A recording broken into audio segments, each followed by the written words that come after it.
শ্রীমদ্ ভাগবত গীতা অনুবাদ স্বামী রাম সুখদাস। পঞ্চম অধ্যায়ের ২৬তম শ্লোক। কাম ক্রোধ বিযুক্তানাং জ্যোতিনাং যতচেতসাম অভিতো ব্রহ্ম নির্মাণং বর্ততে বিদিতাত্মনাম।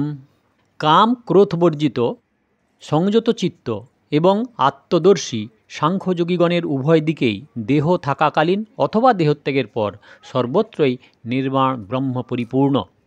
ব্যাখ্যা। উপরিউক্ত পদটির দ্বারা ভগবান পরিষ্কারভাবে জানাচ্ছেন যে সিদ্ধ মহাপুরুষদের কাম ক্রোধাদি দোষ লেশমাত্র থাকে না। কাম ক্রোধাদি দোষ উৎপত্তি ও বিনাশী অসৎ বস্তুর সংস্পর্শে উৎপন্ন হয়ে থাকে। সিদ্ধ মহাপুরুষদের উৎপত্তি ও বিনাশরহিত সৎ তত্ত্বে তাদের স্বাভাবিক স্থিতি অনুভূত হয়ে থাকে। সুতরাং উৎপত্তি ও বিনাশশীল অসৎ বস্তুগুলির সঙ্গে তাদের কোনো সম্পর্ক থাকে না। তাদের অনুভবে নিজের বলতে যে শরীর অন্তঃকরণ সমেত সমস্ত জগতের সঙ্গে নিজের বা স্বয়ংয়ের সম্পর্ক সর্বতোভাবে ছেদ হয়ে যায়, তাই তাদের আর কাম ক্রোধাদি বিকার উৎপন্ন হবে কি করে? কাম ক্রোধ সূক্ষ্মরূপেও যদি থাকে তবে নিজেকে জীবমুক্ত বলে মনে করা ভ্রম। উৎপত্তি ও বিনাশশীল বস্তুর কামনা করাকে কাম বলা হয়। কাম বা কামনা অভাব থেকে উৎপন্ন হয়। অভাব সদা অসতের মধ্যে বাস করে। সৎ স্বরূপে কোনো অভাবই নেই, কিন্তু স্বরূপ যখনই অসতের সঙ্গে তাদাত্ম্য করে তখন অসৎ অংশের অভাবকে সে নিজের বলে মনে করে। নিজের মধ্যে অভাব মনে করলেই কামনার সৃষ্টি হয় এবং সেই কামনা পূরণে বাধা উৎপত্তি হলে ক্রোধ জন্মায়। এইরূপ স্বরূপে কামনা না থাকলেও তাদাত্ম্যতার জন্য নিজের মধ্যে কামনা প্রতীয়মান হয়। কিন্তু যার এই তাদাত্ম্যতা দূর হয়েছে এবং স্বরূপে স্বাভাবিক স্থিতি অনুভব হয়ে গেছে, তার স্বয়ংয়ে অসতের অভাব অনুভূত হয় কিভাবে? অর্থাৎ হতে পারে না। সাধনার দ্বারা কাম ক্রোধ কমে যায়। সাধকেরা এইরূপ অনুভব করেন। যেটি কম হতে থাকে সেটি ক্রমশ লোপ পায়। সুতরাং যে সাধনার দ্বারা কাম ক্রোধাদি হ্রাস পেতে থাকে সেই সাধনার দ্বারাই সেটি লোপও পায়। সাধনকারীদের অনুভব হতে থাকে যে কাম ক্রোধাদি দোষযুক্ত আগে যত শীঘ্র সৃষ্টি হতো এখন আর তত শীঘ্র হয় না। দ্বিতীয়ত, আগে যেরূপ বেগে আসতো এখন আর তা আসে না।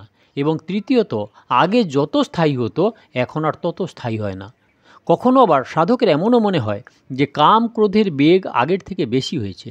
তার কারণ হলো এই যে সাধনার দ্বারা ভোগাসক্তি কমতে থাকলেও পূর্ণাবস্থা এখনও প্রাপ্ত হয়নি। অন্তঃকরণ শুদ্ধ হওয়ায় অল্প কাম ক্রোধও সাধকের বেশি বলে মনে হয়। মনের বিরুদ্ধে কেউ কোনো কাজ করলে সাধকের তা খারাপ লাগে, কিন্তু সাধক তার পরোয়া করেন না। খারাপ লাগার ব্যাপারটি ভেতরে জমতে থাকে। শেষে সামান্য ব্যাপারেও ক্রোধ অধিক পরিমাণে এসে যায়, কারণ ভেতরে যা জমে থাকে তা একসঙ্গে বেরিয়ে আসে। এতে অন্যান্য ব্যক্তিরা আশ্চর্যান্বিত হয়ে পড়ে যে এই সামান্য ব্যাপারে তিনি কেন এত রেগে গেলেন। কখনো কখনো বৃত্তিগুলি ঠিকমতো হলে সাধকের মনে হয় যে তিনি পূর্ণাবস্থা প্রাপ্ত হয়েছেন, কিন্তু প্রকৃতপক্ষে যতক্ষণ তিনি অনুভব করেন যে তিনি পূর্ণাবস্থা প্রাপ্ত হয়েছেন ততক্ষণ তার ব্যক্তিত্ব বজায় থাকায় পূর্ণাবস্থা প্রাপ্ত হয় না। যত চেতসাম, যতকাল অসতের সঙ্গে সম্পর্ক থাকে ততকাল মন বশীভূত হয় না। অসৎ সম্পর্ক সর্বতোভাবে পরিত্যক্ত হলে মহাপুরুষদের মন সতই বশীভূত হয়ে যায়। অভিহিত ব্রহ্ম নির্মাণাং বর্ততে বিদিতাত্মনাম। নিজ প্রকৃত স্বরূপ অনুভবকারী ওইসব মহাপুরুষদের বিদিতাত্মা নামে এখানে অভিহিত করা হয়েছে। অর্থাৎ যে উদ্দেশ্যে মানুষ জন্মপ্রাপ্ত এবং মনুষ্য জন্মের যে মহিমা গীত হয়েছে তা তিনি উপলব্ধি করেছেন। দেহ থাকাকালীন ও বিদেহী অবস্থায় সর্বদাই মহাপুরুষগণ নির্মাণ ব্রহ্মে স্থিত থাকেন। বিভিন্ন ক্রিয়াকালে সাধারণ মানুষ যেমন নিজ শরীরের অবস্থান অনুভব করেন, মহাপুরুষগণের এইরূপ বিভিন্ন ক্রিয়ার সময়ও এক ব্রহ্মেই তাদের নিরন্তর অবস্থান থাকে। তার স্বাভাবিক স্থিতিতে কখনও কোনো ব্যত্যয় হয় না, কারণ যে ভাগে ক্রিয়াগুলি হয় সেই বিভাগে অসতের সঙ্গে তার কোনো সম্পর্ক থাকে না। শ্লোক নাম্বার ২৭-২৮। শ্লোক নাম্বার ২৭। স্পর্শাণ কৃত্যা বহির্বাহ্যং চক্ষু শৈবান্তরে ভ্রুবৌ প্রাণাপাপৌ সমৌ কৃত্যা নাসাভ্যন্তরচারিণৌ। শ্লোক নাম্বার ২৮। যতেন্দ্রিয় মনোবুদ্ধির্মুনির্মোক্ষপরায়ণ বিগতেচ্ছা ভয়ক্রোধ ইয়ঃ সদা মুক্ত এব সঃ। বাহ্য বিষয় সকল বাইরেই পরিত্যাগ করে চক্ষুর দৃষ্টি ভ্রু মধ্যে স্থাপন করে নাসিকায় বিচরণকারী প্রাণ ও প্রাণবায়ুকে সমান রেখে যিনি ইন্দ্রিয়াদি মন ও বুদ্ধিকে নিজের বশে রেখেছেন, যিনি মোক্ষপরায়ণ, ইচ্ছা ভয় ক্রোধ হতে বিমুক্ত, সেই মননশীল ব্যক্তি সর্বদাই মুক্ত। ব্যাখ্যা: স্পর্শাণ কৃত্তা বহির্বাহ্যন, পরমাত্মা ব্যতিরেকে সমস্ত বিষয়ই বাহ্য। বাহ্য বিষয় সকল বাইরেই পরিত্যাগ করে দেওয়ার অর্থ হলো এইগুলির চিন্তা মনে না আনা। বাইরের বিষয়বস্তু সম্পর্ক ত্যাগ কর্মযোগে, সেবার দ্বারা এবং জ্ঞানযোগে বিচার বিবেচনার দ্বারা করা যায়। ভগবান এই স্থানে ধ্যান যোগের দ্বারা বাহ্য বিষয় থেকে সম্পর্ক ত্যাগের কথা বলেছেন। ধ্যান যোগে একমাত্র পরমাত্মাই চিন্তার বিষয় হওয়ায় বাহ্য বিষয়ে বিমুখতা আসে। বাহ্য বিষয় সকল বস্তুত কোনো বাধা নয়, বাধা হলো এইগুলির সঙ্গে আসক্তিপূর্বক মেনে নেওয়া সম্পর্ক। সেই মেনে নেওয়া সম্পর্ক ত্যাগ করাই হলো উপরিউক্ত পদটির অর্থ।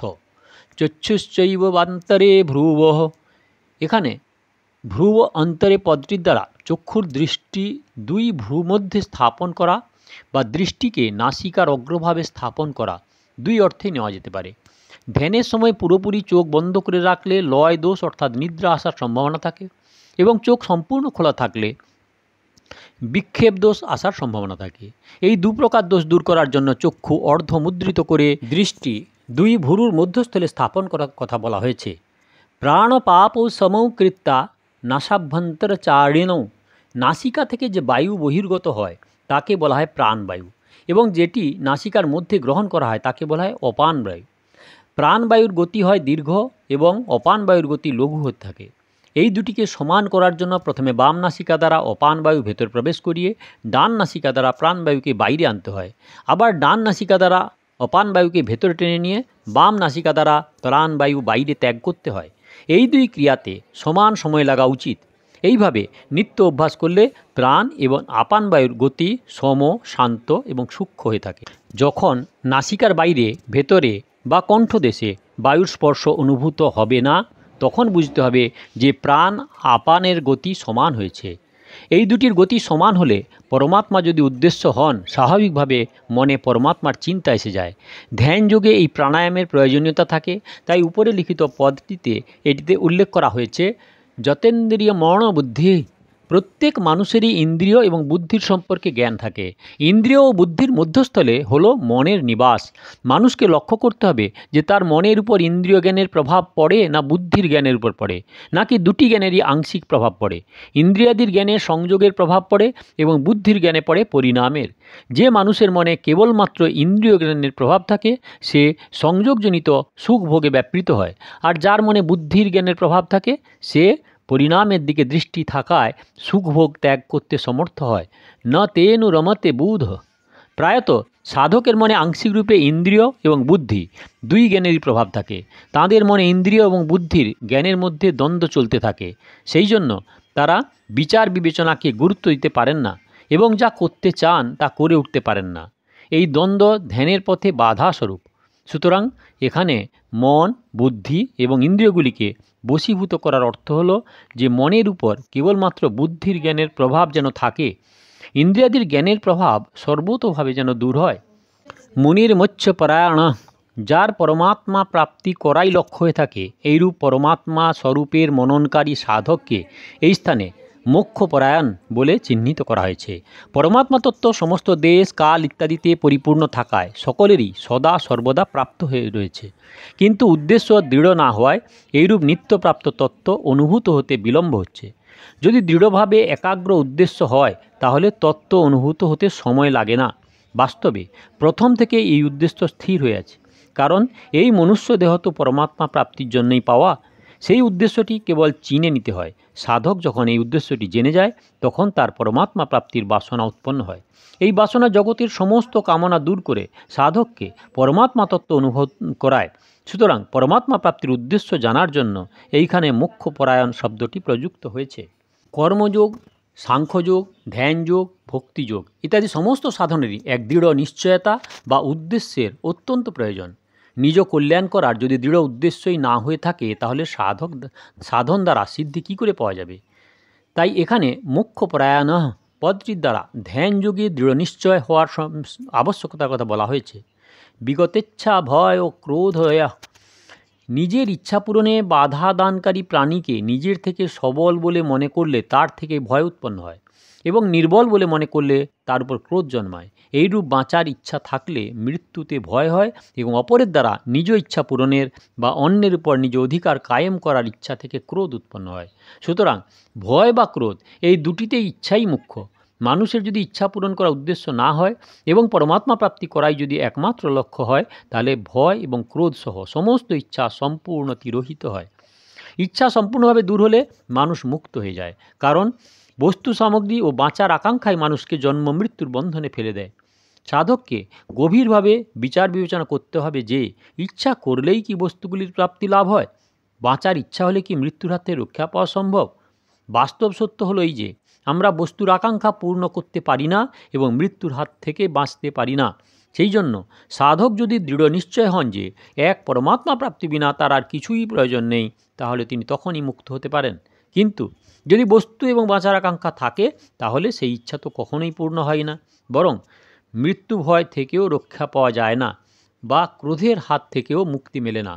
তাই মুক্তি পাওয়ার জন্য আকাঙ্ক্ষা বর্জিত হওয়া অত্যন্ত আবশ্যক। যদি বস্তু প্রাপ্ত হওয়ার থাকে, তাহলে আকাঙ্ক্ষা না করলেও প্রাপ্তি ঘটে, আর যদি না পাওয়ার থাকে, তবে আকাঙ্ক্ষা করলেও তা পাওয়া যায় না। সুতরাং বস্তু পাওয়া বা না পাওয়া ইচ্ছাধীন নয়, বরং তা অন্য কোনো বিধানের অধীন।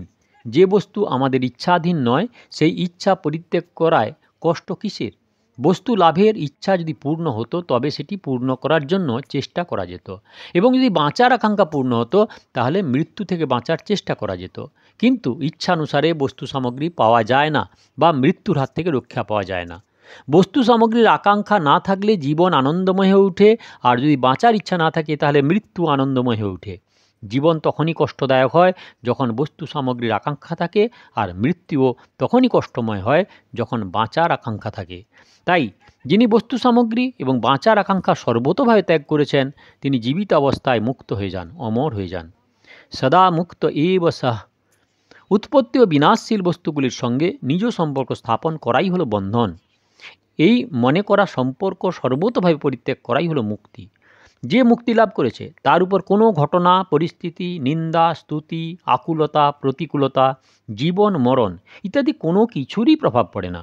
সদা মুক্ত এব পদটির তাৎপর্য হল এই যে বাস্তবে সাধক স্বরূপত সর্বদাই মুক্ত। শুধুমাত্র উৎপত্তি ও বিনাশশীল বস্তু সামগ্রীর সঙ্গে নিজ সম্পর্ক স্থাপন করাতেই তার নিজ মুক্ত স্বরূপের অনুভূতি হয় না। জগৎ সংসারের সঙ্গে মেনে নেওয়া সম্বন্ধ দূর হলেই স্বতঃসিদ্ধ মুক্তির অনুভূতি হয়। এই হলো শ্লোক নাম্বার 26, 27, 28।